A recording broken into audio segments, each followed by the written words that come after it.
la cérémonie semble se terminer, puisqu'il y a déjà quelques personnes qui sortent de cette église de Saint-Eustache à Paris. On va bien sûr suivre ensemble la fin des funérailles de Michel Blanc. Il faudra s'attendre, bien sûr, j'imagine, à des applaudissements peut-être du public au moment où le cercueil sortira.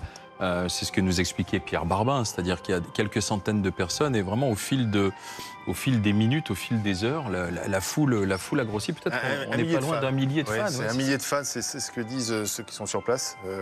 Et qui restent malgré la pluie un jeudi après-midi. Mais il faut préciser aussi qu'à part Gérard Jugnot, les autres bronzés sont restés très silencieux depuis la mort de Michel Blanc. Gérard Jugnot a réagi le jour même. Je pense que on n'a pas encore entendu Christian Clavier ni Thierry Lhermitte. Non, ils sont restés très très silencieux. Une forme de pudeur peut-être aussi. Probablement, mais je crois que c'est un vrai choc pour la troupe. 72 ans seulement, ils ont grandi ensemble, c'est des potes de lycée, ils ont tous le même âge. Et je pense qu'ils sont sidérés, qu'ils ont eu beaucoup de mal à digérer cette information. Michel Blanc, le premier à quitter la troupe du Splendide dans les années 80 et finalement le premier à nous quitter, à s'envoler. Et je pense qu'il y a une énorme part de choc et probablement qu'ils vont s'exprimer dans les prochains jours. Christian Clavier a un film qui sort bientôt et donc ils auront l'occasion de se confier à ce moment-là probablement. Une des images que l'on a vues, c'est après la mort de Michel Blanc, c'est celle de Gérard Jugnot qui participait à un festival.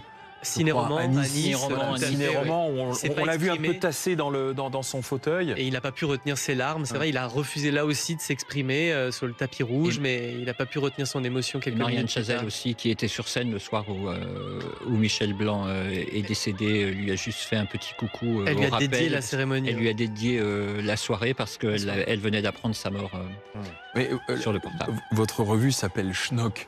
Alors c'est très d'humour bien sûr, quand on fait toujours référence au passé, on se fait traiter de vieux schnock. Mais est-ce que c'est la nostalgie d'une certaine France aussi que l'on voit à travers Michel Blanc? Oui, mais c'est une nostalgie qui bienveillante. Ouais, c'est pas la nostalgie ronchonne. Malheureusement, c'est une raison triste là, mais. C'est vrai que de voir tous ces gens et puis les témoignages qu'on a entendus là, qui étaient que je trouve assez touchants, montrent que c'est une célébration d'une autre époque, certes, mais qui, on l'a vu, et on le voit encore dans nos familles respectives, qui continue malgré les différences d'âge et tout ça. Hein. C'est ça le génie du Splendide et notamment de Michel Blanc. C'est d'avoir réussi à écrire ce genre de répliques qu'on continue à dire. On voit Patrice Lecomte, le réalisateur. Avec l'imperméable Débronzé. Kaki, le réalisateur débronzé, et Pierre Barbin est toujours à l'extérieur auprès des Français qui tiennent à rester pour voir la sortie justement de ceux qui ont assisté à la cérémonie, Pierre. Oui, exactement. Malgré la pluie, les Français sont restés. On rappelle que la cérémonie a commencé il y a 1h30 maintenant, mais personne n'est parti. Tout le monde est toujours présent pour ces obsèques de Michel Blanc. Vous le disiez il y a quelques secondes, les gens commencent à sortir. On a aperçu il y a vraiment quelques instants Patrice Lecomte qui était sur les marches de cette église Saint-Eustache. Vous, Colette, vous êtes venue rendre un dernier hommage à Michel Blanc. C'était important pour vous d'être ici? Oui, c'est notre génération, c'est la troupe de notre génération, tous. Donc Michel, bien sûr. Quel souvenir vous en avez de cet acteur? Beaucoup de diversité dans ses rôles. Quand on n'a pas le moral, on allait le voir, sympa. Toujours content de le voir évoluer dans ses films. René, Michel Blanc, ce n'est pas que Jean-Claude Duss, c'est un acteur formidable qui a fait plein de choses. Voilà, tous les rôles, tous les personnages. Et il nous a fait beaucoup rire. Et malheureusement, ça va s'arrêter. Mais bon, lui il nous a fait rire, il y en a d'autres qui nous font pleurer. Voilà. Mais c'est bon, adieu pour lui. Mais oui, on a cassé les codes aujourd'hui. Pas de noir, du jaune, la gaieté. Il fallait être gai aujourd'hui. Il fallait être gai. Ah oui. C'est sûr, il aurait voulu. Hein. Il était gai. Et voilà. Merci beaucoup René, on vous laisse assister à la fin de la cérémonie qui se termine avec les premières personnes qui sortent de cette église Saint-Eustache. Puis bien évidemment il y aura le cercueil de Michel Blanc qui quittera cette église dans quelques minutes maintenant. avec comme personnalité que l'on a vu sortir en premier, elle est sur la droite de l'écran, c'est l'épouse du président de la République, Madame Brigitte Macron. Ouais, Jean-Michel Ribes, le metteur en scène, qui a fait tourner à la fin des années 70. Muséo, Musée-Bas. C'est Rachida Dati, la ministre de la Culture. Et puis il y avait des anonymes, il faut préciser que, certes, il y a des artistes, quelques responsables politiques, mais aussi des anonymes qui se sont mêlés à ces artistes. On voit Danny Boone qui est en haut des marches. Qui l'a dirigé dans Red Dingue. Danny Boone, Bernard Montiel à ses côtés, et on attend... C'était vraiment la volonté de la compagne de Michel Blanc d'ouvrir cette cérémonie, qu'elle soit sonorisée, puisque le grand public... Il n'y avait pas de grand écran, mais il y avait la sonorisation. Il y avait la sonorisation, il n'y avait pas de liste d'invités. Et de la musique classique, puisque c'était un grand amateur de musique classique. Voilà, il y avait cette envie que le public puisse venir partager ce moment avec le monde du cinéma. Aussi, pardon. Et c'est pas juste derrière Bernard Montiel. Dans le cinéma, c'est pas si courant que des obsèques soient à ce point ouvertes sur le public. Souvent, il y a beaucoup de VIP. On a un peu de mal à rentrer. Et là, c'est vrai que cette ouverture vers le public et pour le public, qui est autant dehors que dedans, c'est assez rare dans le cinéma et ça doit être noté. Et alors on voit donc Danny Boone juste derrière. Gérard Darmon. En casquette, si je ne m'abuse. Ouais. Et c'était ce que l'on guette, bien sûr, ceux que l'on guette, CEX, ce sont ses amis du Splendide, bien sûr, que l'on attend. Qu'on a vu rentrer tout à l'heure rapidement. Ils sont arrivés d'ailleurs séparément. Ouais. J'en sais rien, mais je doute qu'ils sortent tous ensemble. Voilà, après, je crois que ça pourrait être une... Thierry Lhermitte est rentré quasiment incognito. Oui, ça pourrait être aussi une belle image pour lui, pour les Français aussi qui ont tenu à être présents. Rappelons qu'ils ont réagi tous ensemble dans un communiqué tombé en fin de matinée vendredi dernier et qui était signé la troupe du Splendide. Voilà, même 50 ans après, cette troupe existe encore dans leur cœur. Alors visiblement, le public présent dans l'église, puisqu'il y avait des places réservées pour ceux qui ont pu y entrer, ont le droit de se recueillir aussi. Les artistes étaient bien sûr les premiers à se recueillir devant la dépouille de Michel Blanc. Et là maintenant, c'est une info BFM TV, le public va pouvoir également se recueillir. Donc c'est vraiment la volonté de laisser aussi le public participer à cet hommage et à ce moment de recueillement. C'est pour ça qu'il y a 7 morceaux musicaux qui seront joués quasiment en intégralité. Là, on entend Chick to Chick d'Irving Berlin. Il reste encore derrière 5 morceaux. Alors, on va donner la parole à Jean-Michel Ribes, le metteur en scène. Voilà, pour voir les gens, pour les aimer. Il y a un moment marquant de cette cérémonie pour vous, un moment qui lui ressemblait particulièrement? Je trouve que le discours de Rouve était très bien. Oui, je trouvais ça très bien. Je trouvais ça simple et émouvant et très bien. Ça lui ressemblait. À cause de l'humour, justement? À cause de tout, de l'humour, de la simplicité, du culot. C'était ça, Michel? Non, je ne peux pas dire que c'était ça. C'est difficile, vous savez, de définir quelqu'un, c'est de réduire et ils n'ont pas envie de le réduire. Merci beaucoup. Jean-Michel Ribes, touché, ému, bien sûr, par la disparition du comédien Michel Blanc, avec ses obsèques qui continuent. C'est la fin de la cérémonie. Ce sont à la fois les personnalités et le public qui sort de l'église Saint-Eustache, alors qu'un millier, ce qu'on dit, à peu près 1 millier de personnes, est resté à l'extérieur, derrière les barrières, pour aussi, à sa manière, ce public rendre hommage à celui qui, pour toujours, restera le Jean-Claude Duss des Bronzés. Mais je regardais, il avait été quand même nommé 4 fois au César du meilleur acteur. Il l'avait remporté en 2012 simplement pour le second rôle dans l'exercice de l'État. Il a été nommé plus après le prix d'interprétation à Cannes 2 fois. Oui. Quand on est un comédien de comédie, c'est toujours compliqué de décrocher un César. C'est le Graal, le Graal. Le prix à Cannes quelques années après les Bronzés. Est-ce qu'il y était attaché à ces récompenses ou pas finalement? Alors moi je lui avais posé la question, il m'avait dit non, pas du tout, et j'avais vu dans ses yeux que oui, beaucoup. C'était la reconnaissance de son travail. Oui, parce qu'il avait à la fois un regard sur ce milieu du cinéma qui était très distancié, parce que lui était lui-même très distancié, mais il avait aussi ce besoin d'amour, ce besoin de reconnaissance, et il était heureux, mais il disait le contraire, ce qui était... Et ce qui est beau, c'est qu'il a eu autant de nominations au César pour des drames que pour des comédies. Et donc, ça validait ce chemin, cette volonté d'être non pas qu'un acteur comique, mais voilà, un acteur de comédie et de drame. Et pour le scénario à Cannes, ça c'était très important pour lui. Il avait eu le prix du scénario pour Grosse Fatigue. Et c'est quelque chose qui l'avait beaucoup touché, peut-être autant qu'un prix d'interprétation. dans la sortie des derniers instants de la cérémonie, public, bien sûr. Des anonymes, mais aussi de ses amis, des artistes qui sont venus participer à cette cérémonie.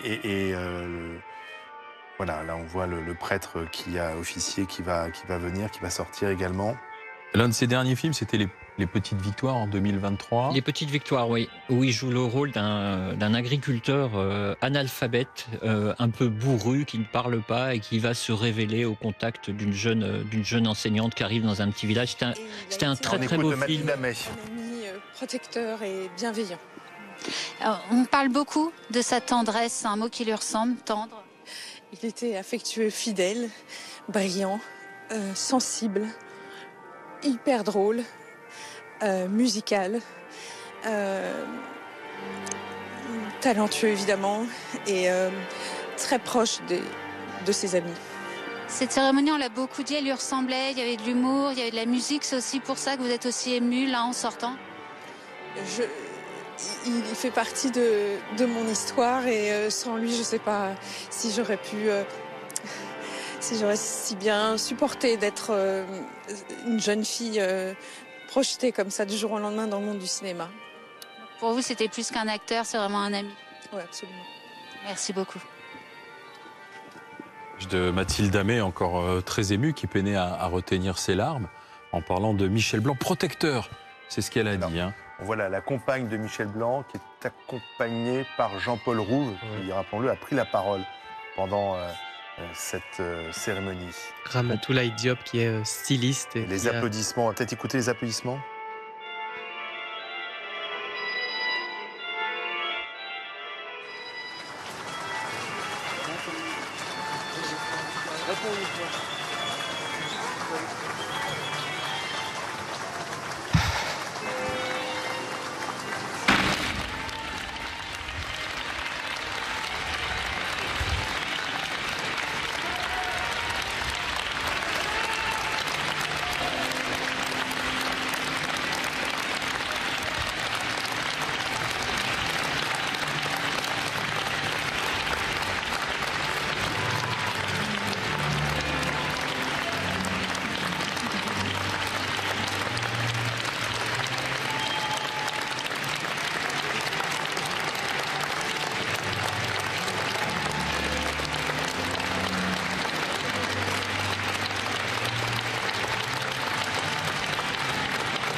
L'église, quelle ovation!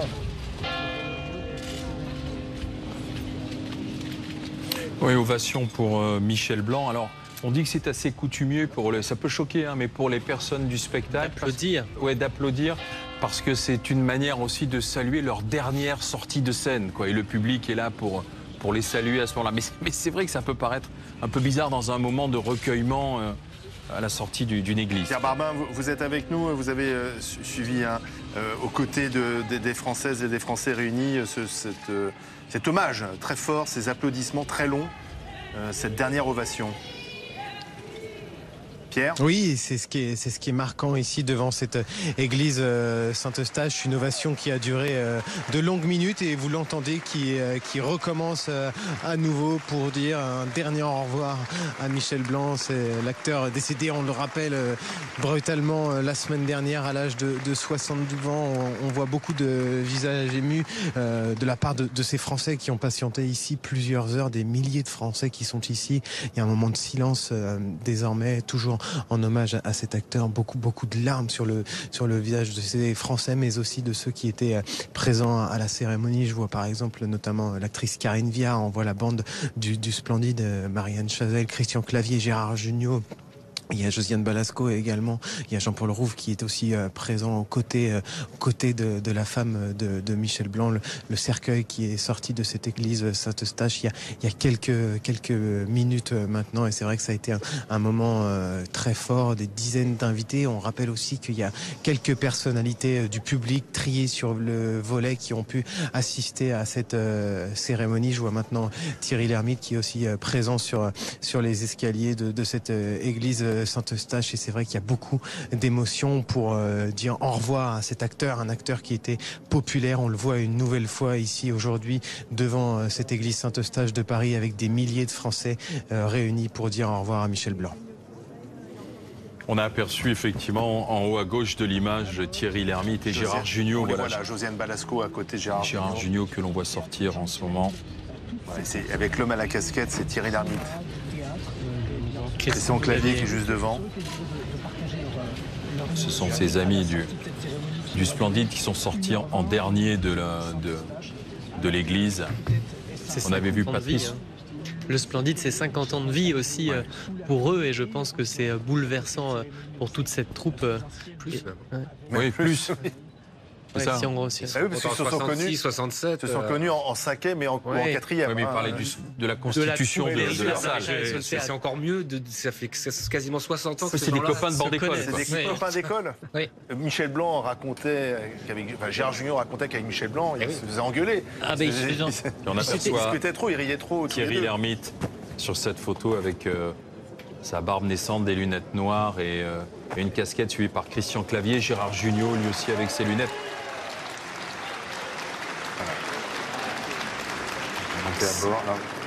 Salué par le public qui, bien sûr, les reconnaît tout de suite. Ils partent ensemble, ils vont dans la même voiture. Non, Gérard Jugnot part à pied. Josiane Balasco avec son épouse sur la droite. Et le corbillard qui est toujours devant l'église.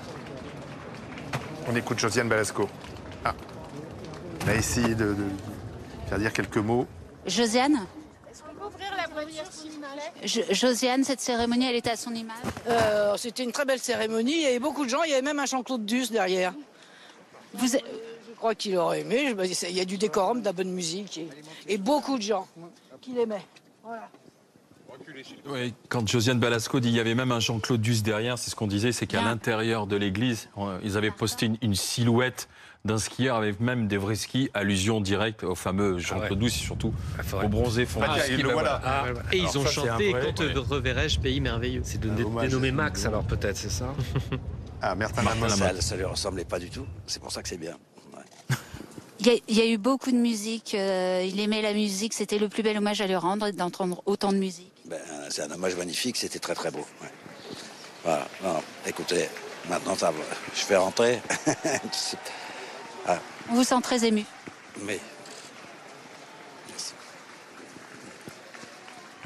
Ouais, Martin Lamotte qui a pris la parole de manière très brève. C'est intéressant de voir la pudeur des réactions de Josiane Balasco et Martin Lamotte. Les ex du Splendide n'ont quasiment pas parlé. Il y a beaucoup de pudeur, il y a beaucoup de retenue, je trouve. Et je trouve ça que ça ressemble beaucoup à Michel Blanc et ça ressemble beaucoup à ce qu'eux ont été cette bande de potes depuis plus de 60 ans qui a fini par gravir le cinéma français et qui aujourd'hui est en deuil comme le reste de la France. Isabelle Mergo avec Pierre Barbin.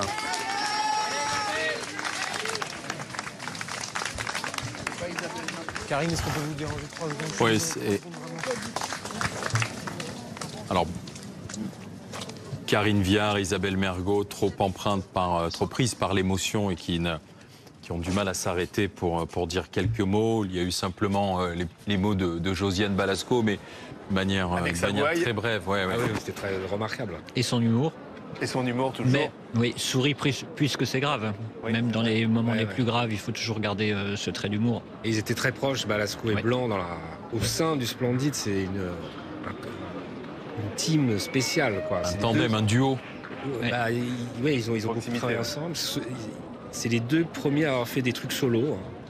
Donc il y avait une amitié entre les deux là qu'on a ressenti malgré tout dans cette courte déclaration de Josiane Balasco. Quand Paris Match avait fait le shooting des 75 ans avec toute l'équipe du Splendide, Michel Blanc avait dit, moi je suis content, il était content pour plein de choses, il avait eu beaucoup de mal à venir, et il avait dit la veille, est-ce que c'est essentiel que je sois là? Et on lui avait dit, oui quand même un peu. Et 2 jours après, il avait remercié en disant, j'ai pu embrasser ma Josie sur la bouche, et ça lui avait fait plaisir. Ils étaient très proches tous les deux, il y avait une sorte de connexion entre deux qu'il y avait peut-être plus qu'avec les autres.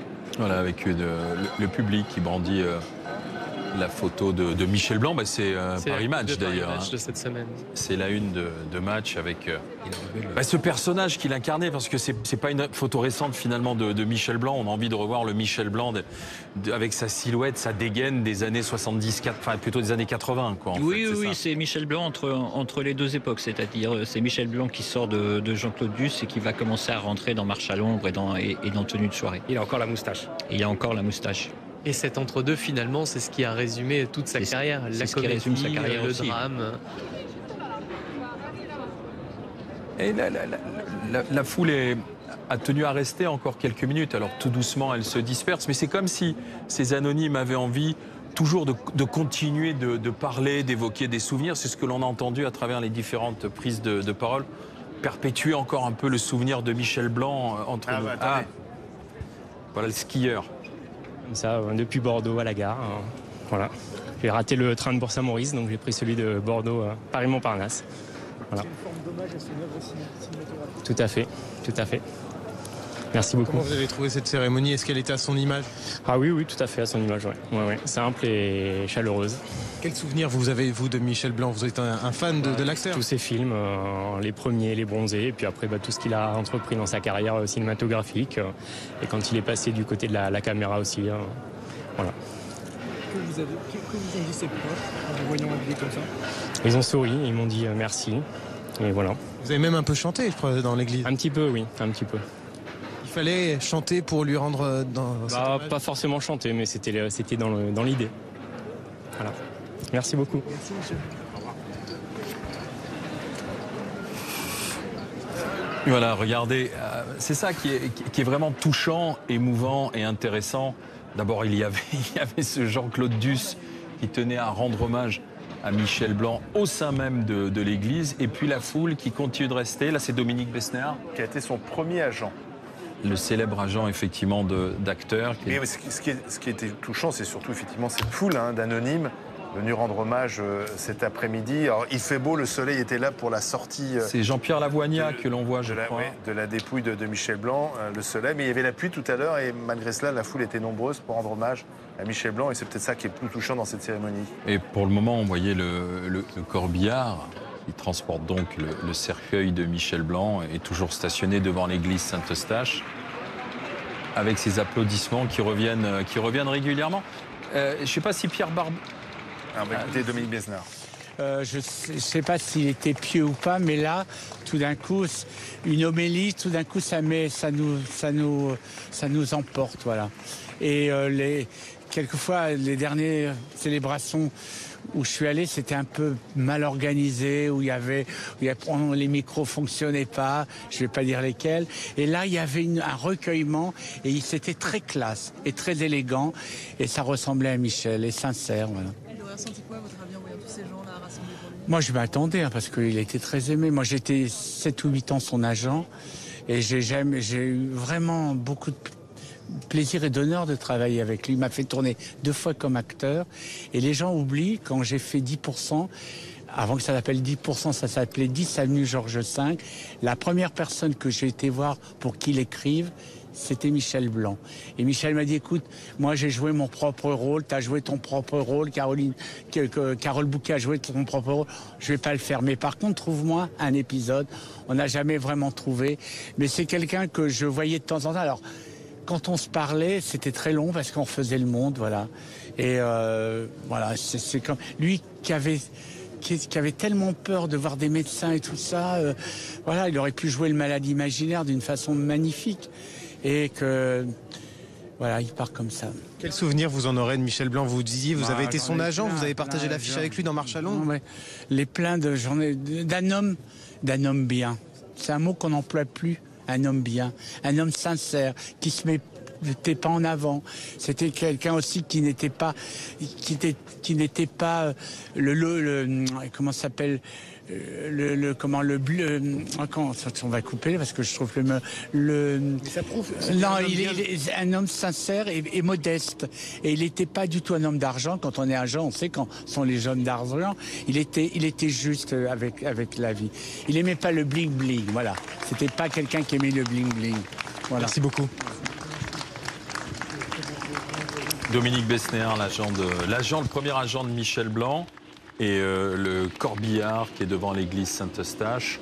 Le temps de pousser un peu les barrières, et puis le corbillard va ensuite emmener Michel Blanc vers sa dernière demeure. Ses proches sont partis, ses amis du Splendide sont partis. On a vu sa dernière compagne, s'en aller tout à l'heure. On a eu quelques mots de Josiane Balasco, et les Français ont tenu donc cet après-midi, malgré la pluie, à dire adieu à celui qui éternellement restera le Jean-Claude Duss débronzé.